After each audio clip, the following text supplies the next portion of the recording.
ఈరోజు అమరజీవి పొట్టి శ్రీరాములు 125వ జయంతి. అమరావతిలో 58 అడుగుల విగ్రహాన్ని ఆవిష్కరిస్తున్న సందర్భంగా వారికి ఘనమైన నివాళులు అర్పిస్తున్నాం. మరి ఇక్కడ విజయవాడ తూర్పు నియోజకవర్గంలో ఈ రోజున ఇక్కడ వారికి ఘనమైన నివాళులు అర్పిస్తూ మన కార్పొరేటర్స్ అందరూ కూడా ఇక్కడికి రావటం జరిగింది. మరి ముఖ్యంగా మనం ఈ రోజున అంతటి కార్యదీక్షత, చిత్తశుద్ధి, మరి ఆ రోజున 58 రోజుల పాటు నిరంతరంగా మరి ఆమరణ నిరాహార దీక్షకి కూర్చోవటం అంటే ఈ తెలుగు వారికి ఒక గుర్తింపు తీసుకురావటం కోసం ఆయన చేసిన త్యాగం ప్రతి ఒక్కరిని కూడా ఇప్పటికీ తలుచుకుంటే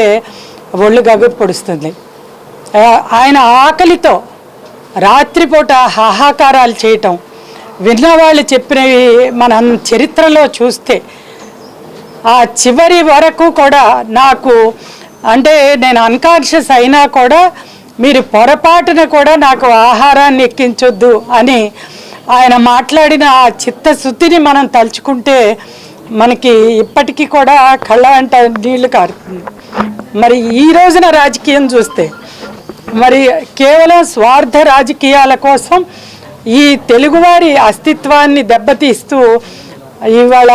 మరి తెలంగాణ, ఆంధ్రప్రదేశ్ విడిపోవటం అనేది చాలా బాధాకరం. అయినా ఈ రోజున నారా చంద్రబాబు నాయుడు గారు మరి తెలుగువారికి గుర్తింపు తెచ్చిన మరి పొట్టి శ్రీరాములు గారి ప్రాణత్యాగాన్ని ఇవాళ మనం ఎవ్వరం కూడా మరవకూడదనే ఉద్దేశంతో అమరావతిలో అమరజీవి పొట్టి శ్రీరాముల 58 అడుగుల కాంస్య విగ్రహాన్ని ఇవాళ ప్రతిష్ఠించటం అనేది మరి తెలుగు వారందరికీ కూడా నిజంగా మొట్టమొదటిసారిగా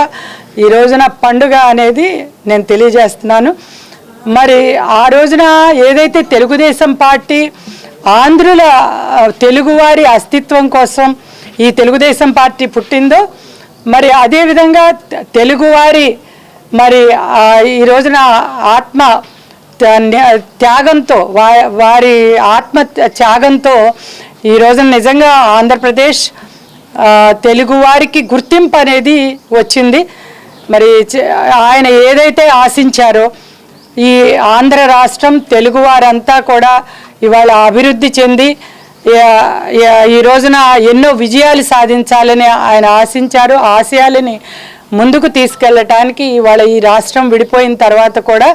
ఆయన పేరులానే అమరావతి, అమరజీవి పొట్టి శ్రీరాములు గారు అమరావతిలో కాంస్య విగ్రహాన్ని ప్రతిష్ఠించడమే కాదు, చంద్రబాబు గారు అమరావతిని ఇవాళ ప్రపంచానికే ఒక గుర్తింపు నమూనాగా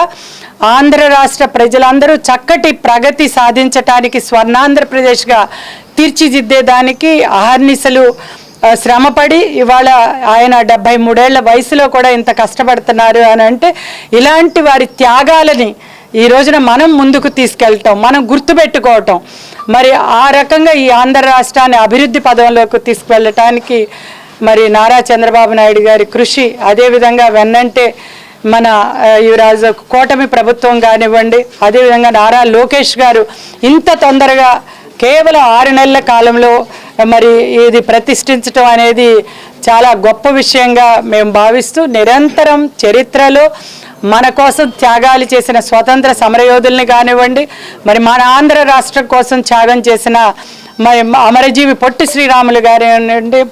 ప్రతి ఒక్క తెలుగువారి గుండెల్లో చిరస్థాయిగా నిలిచిపోతారని ఈ సందర్భంగా తెలియజేస్తున్నాం.